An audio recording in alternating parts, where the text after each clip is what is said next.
친구 목사님이 교회 성경 공부 시간에 있었던 얘기를 들려줘요. 그 친구 목사님이 교회 성경 공부 시간에 참여한 교인들에게 여러분의 영적인 현재 모습을 한번 그려보세요. 이렇게 했어요. 그랬더니 그들 중에 한 분이 자신의 영적인 모습을 괴상한 흉측한 ET처럼 그린 거예요. 여러분, 외계인 ET 아십니까? 이분이 그림을 자기 머리를 됐다 크게요. 비계 헤드로 그린 거예요. 그리고 귀는 당나귀처럼 크게, 입은 아구처럼 크게 벌린 입으로 그리고, 눈은 뱁새 마냥 가늘고 날카롭게, 코는 벌렁코로, 그리고 가슴은 작은 새가슴으로, 손발은 퇴화되어서 아주 작고 힘없게 기형적인 모습으로 그렸대요. 목사님이 그 기괴한 그림을 보고 어째서 이렇게 그렸습니까? 물었어요. 그분이 이렇게 대답하더래요. 목사님, 이 모습이 딱 제 모습이거든요. 너무 많이 알고 들어서 머리와 귀는 이렇게 커져 있고요. 저의 날카로운 눈으로 비판하기 좋아하지요. 내게 유익되고 좋은 것은 코를 벌렁거리면서 킁킁거리고요. 그렇게 나만을 위해 살아가다 보니까 가슴은 어느새 새가슴이 되어버렸습니다. 동시에 손과 발도 퇴화되어서 아무 쓸모없는 사람처럼 되었습니다. 이분 말의 요지가 뭐예요? 많은 것을 듣고 배우고 머리는 막 엄청 커졌다는 거예요.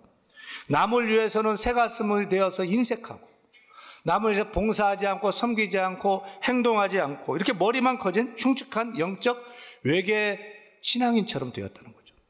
여러분, 이 모습이 기괴한 모습처럼 보입니까? 아니요. 그게 사실 제 모습이에요.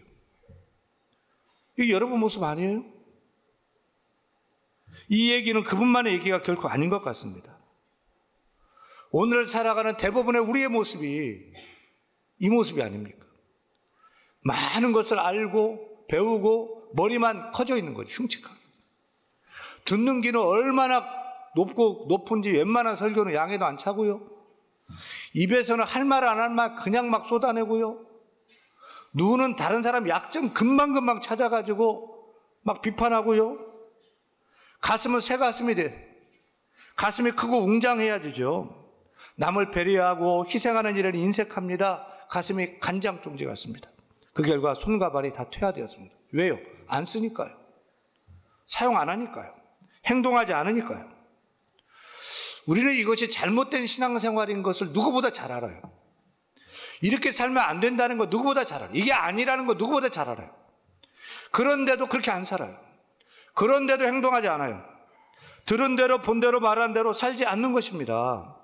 사랑하는 여러분, 신앙은 동사입니다. 명사가 아닙니다. 형용사, 부사가 신앙이 아닙니다. 신앙은 동사입니다. 신앙은 움직이는 것입니다. 신앙은 행동하는 것입니다. 신앙은 일하는 것입니다. 신앙은 기도하는 것입니다. 예배하는 것입니다. 봉사하는 것입니다. 희생하는 것입니다. 전도하는 것입니다. 사랑하는 것입니다. 이게 신앙입니다. 신앙은 동사입니다. 일하는 것입니다. 신앙은 동사입니다. 근데 우리의 문제는 무엇입니까? 행동이 없어요. 삶이 없어요. 그래서 세상 사람들이 예수는 좋다. 그런데 예수쟁이는 싫다. 하나님은 좋다. 그런데 교회는 싫다. 왜요? 말은 잘하는데 그렇게 안 사니까. 사랑하는 여러분, 우리는 우리의 삶으로 우리의 믿음을 나타내야 합니다. 우리 신앙인은 우리 행동으로 우리의 신앙을 증명해야 할 것입니다. 믿음대로 사는 거죠. 기도하는 대로 사는 거죠. 대한의 성도들 행동하는 신앙인 되기를 축원합니다. 축원합니다. 저는 행동하는 신앙인의 좋은 모델이 여호수아라고 생각합니다. 우리는 믿은 대로 행동하고 말한 대로 사는 여호수아를 만날 수 있습니다. 사실 우리는 여호수아 1장 1절에서 9절 말씀까지는 익숙한 것 같아요. 오늘 본문 앞부분이죠. 설교 많이 들었을 거예요. 우리가 잘 알다시피 이제 여호수아 1장 1절부터 모세가 죽은 후에 이렇게 시작해요. 가나안 성을 앞두고 있는데, 가나안 땅 입성을 앞두고 있는데 영도자 모세가 죽었어요. 새 지도자 여호수아는 가나안 땅에 들어가야 되는데 두려움에 휩싸여 있어요. 이때 하나님께서 약속하시고 말씀하십니다. 첫째, 일어나 요단강을 건너 가나안 땅으로 들어가라. 정복하라. 내가 주었다. 둘째, 강하고 담대하라. 내가 너와 함께하리라. 셋째, 여호와의 율법책을 내 입에서 떠나게 하지 말고 주야로 그것을 묵상하며 그 가운데 기록된 대로 다 지켜 행하라. 그리하면 내 길이 평탄하게 될 것이요 형통하리라 약속해 주셨습니다. 여러분, 이 약속과 명령은 여호수아에게만 준 명령이 아닙니다. 우리 모두에게 주신 약속이고 명령임을 깨닫기를 바랍니다. 그렇게 하나님의 말씀을 들은 신앙인은 어떻게 살아야 되죠? 저는 하나님의 이런 약속과 명령을 들은 여호수아는 어떻게 행동했을까? 이게 궁금했어요. 보통 여호수아 1장 1절에서 9절까지는 설교하고 그 이후는 설교를 하지 않잖아요. 여호수아는 이 명령을 듣고서 어떻게 반응했을까? 이게 궁금했어요. 여러분 궁금하지 않아요? 여호수아는 이 하나님의 약속, 하나님의 말씀 듣고 어떻게 행동했습니까? 1장 10절입니다. 10절 읽습니다. 이에 여호수아가 그 백성의 관리들에게 명령하여 이르되, 이해로 시작하고 있음을 주목해야 돼. 이해라는 말은 히브리 문법으로 보면 와우 계속적 용법이에요. 쉬운 말로 하면 1절에서 9절 말씀과 10절 이후의 말씀이 끊어지는 것이 아니고 계속 이어지는 말씀인 거예요. 9절에 나타난 하나님의 말씀이 끝나자마자 여호수아가 백성의 관리들에게 즉시 명령하여 이르되, 이렇게 읽어야 돼요. 여호수아는 하나님의 말씀을 듣고 즉시 행동했어요. 즉시 순종했어요. 가나안 땅 요단강 건너에는 아낙 자손 거인족이 기다리고 있어요. 철기군이 기다리고 있어요. 여리고성 하늘까지 닿는 크고 견고한 성이 있단 말이에요. 앞에 있는 문제, 앞에 있는 현상은 너무너무 크고 강력했어요. 하지만 여호수아는 하나님 주신 그 약속은 이루어진다, 하나님 맞다, 틀림없다라고 믿었어요. 그래서 그 믿음대로 나아갔어요. 행동했어요. 지체하지 않고 하나님 말씀이 끝나자마자 즉시 순종했습니다. 여러분, 즉각적인 순종은 어떻게 발생합니까? 믿음 충만하면 믿는 대로 나아가야 되는 줄 믿습니다. 믿음이 넘치면 어떤 일에도 의심하지 않고 담대하게 순종하게 되는 것입니다. 그러니까 우리에게는 믿음 충만이 중요한 거예요. 믿음 충만이. 오늘 주께 나왔는데 여러분, 믿음 충만하시길 바랍니다. 믿음 충만해야 합니다. 이 시간 하나님으로 충만하시길 바랍니다. 하나님을 믿는 믿음이 충만하기를 축원합니다. 우리 앞에 놓인 인생의 가나안 땅보다도 여리고성보다도 하나님이 훨씬 더 크고 크시다는 그 믿음이 여러분에게 충만하시기를 축원합니다. 믿음으로 주님 말씀하시면 하는 겁니다. 나아가는 겁니다. 단순하게 하면 됩니다. 행동하는 것입니다. 행동하는 신앙인의 모습이에요. 베드로는 밤새 그물질을 해도 물고기 한 마리도 못 잡았어요. 그런데 예수님의 배에 타시더니 깊은 곳에 가서 그물을 내리라. 밤새 다 해봤어요. 그리고 해가 중천에 떴어요. 깊은 곳에는 물고기가 없어요. 베드로는 어부예요. 잘 알아요. 그러나 베드로가 뭐라 하죠? 상식적으로 이해가 안 됐지만, 주님 말씀에 의지하여서 내가 그물을 내리리이다. 이것이 신앙입니다. 말씀에 순종하는 것, 그것이 행동하는 신앙인의 모습인 줄로 믿습니다. 하나님께서 아브라함을 시험하시려고, 아브라함아 내 아들 사랑하는 독자 이삭을 내가 지시한 산에서 번제로 드리라. 말도 안 돼. 말이 돼요?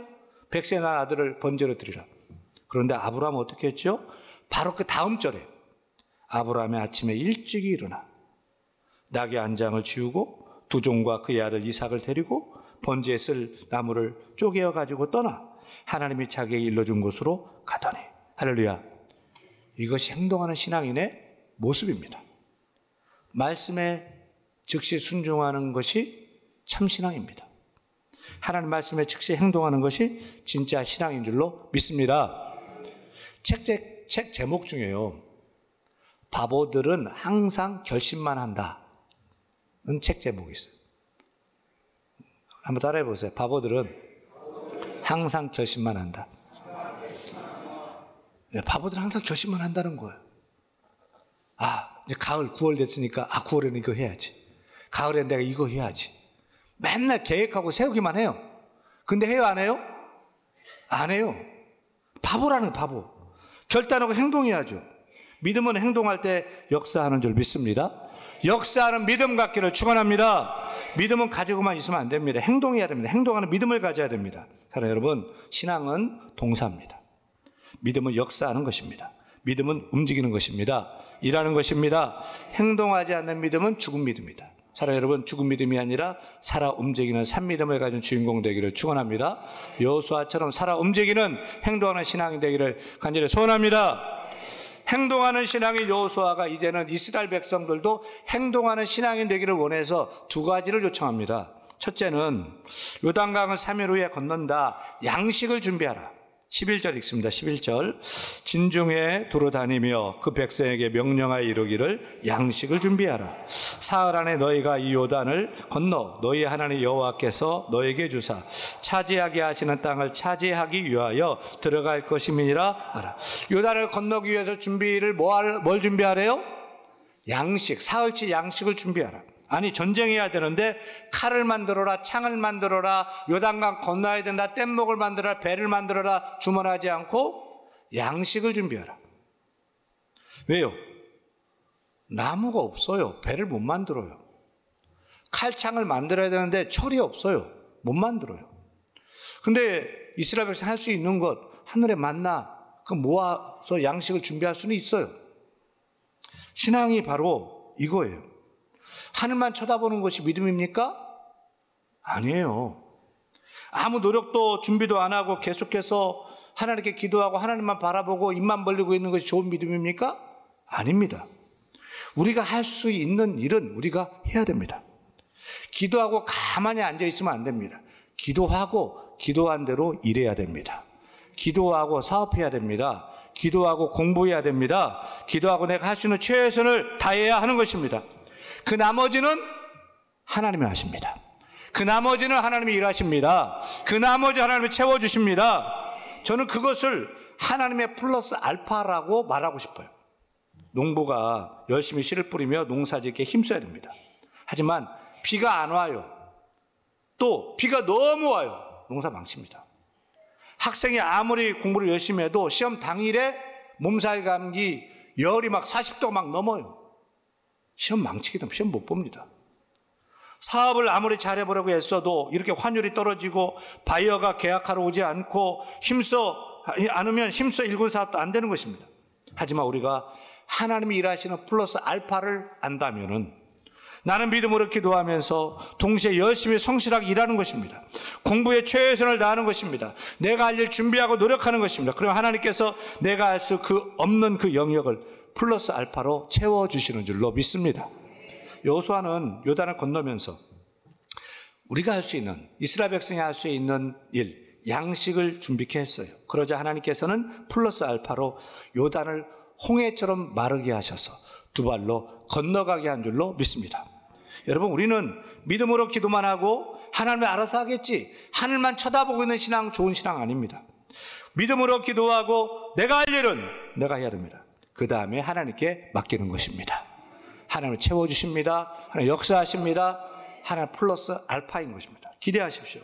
두 번째로 여호수아는 요단강 건너기 전에 요단 동편 땅을 이미 먼저 차지한 루벤 지파, 또 갓 지파, 므낫세 반 지파에게 선봉에 서시오 명령했습니다. 14절입니다. 14절 읽습니다.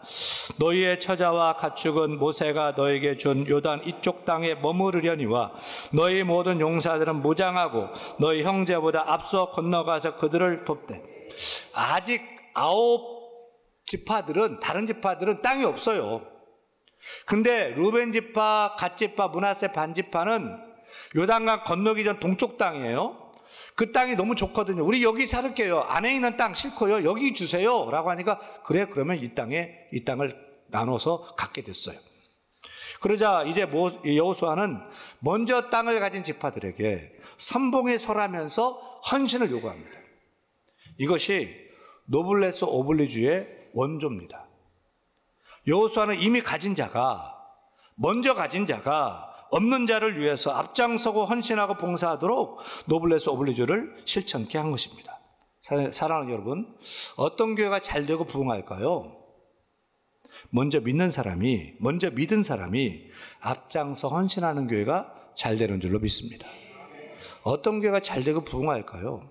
먼저 은혜 받고 먼저 축복받은 사람이 앞장서 베풀고 나누고 헌신할 때 잘 되는 줄로 믿습니다. 사랑하는 여러분, 더 달라고, 더 축복 달라고 구하기 이전에 이미 받은 은혜로 헌신하시길 바랍니다. 이미 받은 축복으로 책임을 다하는 행동하는 신앙이 되기를 바랍니다. 하나님이 더욱더 부어주시고 축복해 주시는 줄로 믿습니다. 우리는 하나님께서 나를 먼저 믿게 하신 이유를 알아야 돼요. 먼저 은혜 주신 이유, 먼저 축복하신 이유를 우리가 알아야 돼요. 그 이유가 뭐라고 생각하십니까? 나 혼자 좋으라고요? 아니죠. 그 이유는 먼저 받은 축복, 먼저 받은 은혜를 가지고 먼저 헌신하면서 주의 일과 주의 나라와 또 많은 사람을 위하여 앞장서 헌신할 수 있도록 먼저 주신 줄로 믿습니다. 저는 이렇게 생각해요. 먼저 믿었다는 것은 비쳤다. 먼저 은혜 받았다, 넘치게 축복받았다는 것은 비쳤다고 생각합니다. 사명은 내가 남보다 더 가진 것이 사명이에요. 사명은 남이 없는 것을 내가 가진 것이 사명이에요. 예를 들어 내가 노래를 잘한다, 찬양을 잘한다, 남보다 더 잘한다. 왜 그 은사를 나에게 주셨을까요? 주를 위하여 또 많은 사람을 위하여 찬양하고 노래하라고 주신 줄로 믿습니다. 남이 없는 것 많이 배웠습니다. 지식이 있습니다. 잘 가르칩니다. 또 돈이 남보다 더 많습니다. 남이 없는 재능 나는 가지고 있습니다. 왜 주셨습니까? 그것으로 앞서 섬기라고요. 헌신하라고요. 사랑하는 대한의 성도 여러분, 내가 가진 것으로 사명을 감당하시길 바랍니다. 남들이 하지 않는 일에 제가 할게요. 앞장서십시다. 무슨 일이든지 제가 먼저 하겠습니다 라고 앞서는 여러분들에게 축원합니다. 남들이 힘들어하는 일, 기피하는 일에 앞장서 책임을 다하는 행동하는 노블레스 오블리주의 신앙인이 바로 여러분 되기를 간절히 축원합니다. 이렇게 여호수아가 이스라엘에게 도전하자 그들은 어떻게 반응했을까요? 여러분 잘 알죠? 이스라엘 백성의 주특기가 뭐죠? 주특기. 이들의 은사는 못합니다, 할 수 없습니다, 원망, 불평, 지도자에게 대들고 반기하고 데모하는 거예요. 근데 보세요. 여호수아가 이렇게 양식을 준비해서 요단을 건넙시다, 선봉에 서시오, 희생하시오, 헌신을 요구했는데 어떻게 반응했습니까? 16절, 17절 놀라지 마세요. 읽으세요. 시작. 그들이 여호수아에게 대답하려되 당신이 우리에게 명령하신 것은 우리가 다 행할 것이요 당신이 우리를 보내시는 곳에는 우리가 가리이다. 우리는 범사의 모세에게 순종한 것 같이 당신에게 순종하려니와 오직 당신의 하나님 여호와께서 모세와 함께 계셨던 것 같이 당신과 함께 계시기를 원하나이다. 할렐루야. 새내기 여호수아를 모세의 권위로 인정한 것입니다. 우리가 모세에게 순종한 것처럼 당신에게도 순종하겠습니다. 이렇게 달라졌습니다. 우리 한국 사람 주특기는 뭐죠? 세워놓고 흔들기예요. 대통령 세워놓고 흔드는 거예요. 리더들 세워놓고 흔드는 거예요. 이스라엘 백성들이 딱 이과거든요. 세워놓고 흔들기. 근데 이거 완전히 달라졌어요. 불순종의 세대가 이제는 순종의 세대가 됐어요. 의심의 세대가 이제는 믿음의 세대가 됐어요. 원망 불평하던 세대가 말 대신에 행동으로 말하는 세대가 되었어요. 저명한 리더십 학자인 케네기 멜론 스쿨의 켈리 교수는 한 조직의 성공에 리더가 기여하는 것은 많아야 20% 정도이다. 그 나머지 80%는 팔로워들, 즉 따르는 자들의 기여이다라고 밝혔습니다. 그러니까 앞선 리더도 많이 중요하지만 얼마나 따르는 자들이 어떻게 돕느냐에 따라서 조직의 성패가 달렸다는 거죠. 이렇게 여호수아가 앞장서지요. 백성들이 온전히 따르지요. 하나님이 함께 하시지요. 삼위일체가 되니까 가나안 땅 힘들고 어려웠지만 31.31승 연전연승으로 그 땅을 차지하게 된 줄로 믿습니다. 우리 교회도 마찬가지예요. 어쨌거나 제가 이제 저도 여호수아처럼 살아야 됩니다. 여러분, 우리 성도들 함께 할 줄 믿습니다. 하나님 함께 하시는 줄 믿습니다.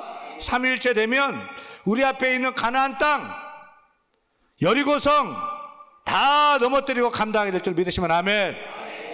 주목할 것은 이스라엘 백성들의 여호수아에게 한 아주 놀라운 말을 기억해야 돼요. 18절 읽습니다.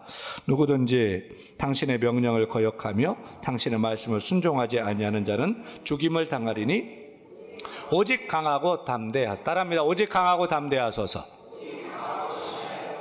원래 이 말을 누가 누구한테 했죠? 하나님이 여호수아한테 했어요. 근데 지금 누가 이 말을 여호수아한테 하고 있어요? 백성들이 여호수아한테 하고 있어요. 여호수아는 이 말을 들었을 때 눈물이 핑 돌았을 거예요. 하나님이 말씀할 때 힘이 불끈 쏟았겠죠. 근데 백성들이 오직 강하고 담대하세요. 저희가 돕겠습니다 라면서 백성의 입술에서 하나님의 응답을 보았을 때 여호수아는 가슴 먹먹해지고 기쁨과 감사의 눈물을 흘렸을 것이라고 생각합니다. 여러분, 앞장선 리더는 격려하는 사람입니다. 그런데 리더도 격려가 필요하다는 사실을 기억해야 합니다. 우리는 세워진 리더를 격려하는 사람이 되어야 합니다. 가정에서도 아내가 남편에게 여보 힘내세요, 여보 화이팅, 나는 언제나 당신 편이야, 응원해 주세요, 격려해 주세요. 가정에서 우리 자녀들, 우리 엄마 아빠에게 우리 아빠 최고, 엄마 사랑해. 마음은 안 보여요. 말해야 알아요. 직장에 가서도 상사들 보고 헐뜯지 마세요. 욕하지 마세요. 격려해 주세요. 응원해 주세요. 교회 와서도 장로님, 권사님, 집사님들, 성도를 보고서 성도님들 내가 힘이 나요, 제가 기도할게요.